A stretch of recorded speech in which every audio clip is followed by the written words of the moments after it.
একটা সময় বিনোদনের শ্রেষ্ঠ বিষয় ছিল সংসদ অধিবেশন। মমতাজ, আন্দালিব রহমান পার্থ থেকে রুমিন ফারহানা। জাতীয় সংসদে তারা যেসব কাণ্ড ঘটিয়ে গেছেন তা আজও হাস্যরস তৈরি করে। তেমনই কিছু ঘটনা দেখে নিন। শুরুতেই সালাউদ্দিন কাদের চৌধুরী। ঠোঁটকাটা স্বভাবের জন্য তার সুনাম আর দুর্নাম দুইটাই ছিল। সংসদে সাকা চৌধুরী স্পিকারকে উদ্দেশ্য করে বলেন, মাননীয় স্পিকার, সংসদে কি কাউকে চোর বলা যায়? সংসদের নিয়ম অনুযায়ী ব্যক্তিগত অপমান নিষিদ্ধ। তাই স্পিকার সঙ্গে সঙ্গে বলেন, না, সংসদে কাউকে চোর বলা যাবে না। এরপর সাকা চৌধুরী হালকা হাসি দিয়ে বলেন, তাহলে আমি শেখ সেলিমকে চোর বললাম না। এরপর হইচই শুরু হয়। অর্থমন্ত্রী আবুল মাল আব্দুল মুহিত একবার বাংলাদেশকে প্রথম বিশ্বযুদ্ধের যুগে নিয়ে গিয়েছিলেন। তিনি বলেছিলেন, মাননীয় স্পিকার, 1917-18 অর্থ বছরে প্রস্তাবিত বাজেটে এবং 1916-17 অর্থ বছরে সম্পূরক বাজেট। এমন সময় স্পিকার শিরিন শারমিন তাকে থামিয়ে দিয়ে বলেন, মাননীয় মন্ত্রী, 2016-17 সবাইকে ছাড়িয়ে গিয়েছিলেন হাজী সেলিম। হাজী সেলিমকে স্পিকার শিরিন শারমিন 3 মিনিট সময় দিলে তিনি বলেন, 3 মিনিটে মাননীয় স্পিকার কিছুই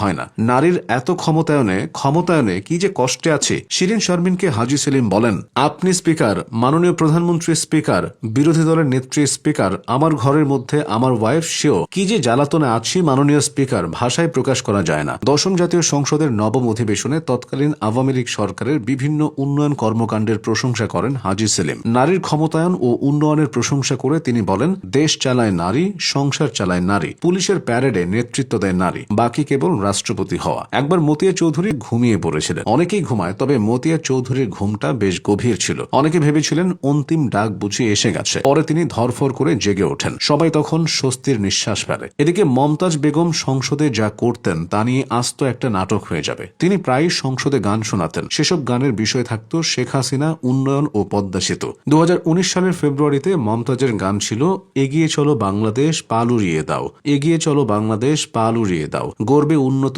দেশ এবার শেখ হাসিনার নাও। মমতাজের গান শুনে শেখ হাসিনা সহ অধিকাংশ সংসদ সদস্যরা টেবিল চাপড়ে প্রশংসা করতেন। পরের বছর 2020 সালের জানুয়ারিতে মমতাজের গান ছিল, আমার নেত্রী শেখ হাসিনা, তুলনা যার নাই, আপনার আমার নেত্রী যিনি, জাতির পিতার কন্যা তিনি, আমরা সবাই তারে চিনি, যার তুলনা নাই। আমার নেত্রী শেখ হাসিনা, এই বিশ্ব যারে করে গণ্য, তার কারণেই আমরা ধন্য। এমন একজন নেত্রীর জন্য আমি দোয়া চাই, সবার হাতে তালি চাই। 2023 সালের জুনে শেখ হাসিনাকে নিয়ে তার গানটা ছিল, ওরে রাখবো ধরে এ উন্নয়ন, আমরা দেশের জনতা, শেখ হাসিনার হাতে আবার দিয়ে ক্ষমতা, পদ্মা সেতু, পদ্মা নদীতে এগিয়ে চলছে দেশ দ্রুত গতিতে। আসা যাক আন্দালিব রহমান পার্থ প্রসঙ্গে। তিনি সিরিয়াস কথাবার্তার জন্য পরিচিতি পেলেও হিউমার ছিল দুর্দান্ত। সামিট গ্রুপকে বাড়তি সরকারি সুবিধা দেওয়ার অভিযোগ এনে পার্থ সামিট গ্রুপকে বিদ্যুৎ খাতের ম্যারাডোনা বলেছিলেন। এছাড়া ওরিয়ন গ্রুপকে তিনি বিদ্যুতের মেসি বলেছিলেন। বাংলাদেশ ব্যাংকের গভর্নর ডক্টর আতিউরকে ইন্দিরা গান্ধী অ্যাওয়ার্ড দেওয়া প্রসঙ্গে পার্থ বলেছিলেন, তাকে ধ্বংসাত্মক অ্যাওয়ার্ড দেওয়া উচিত,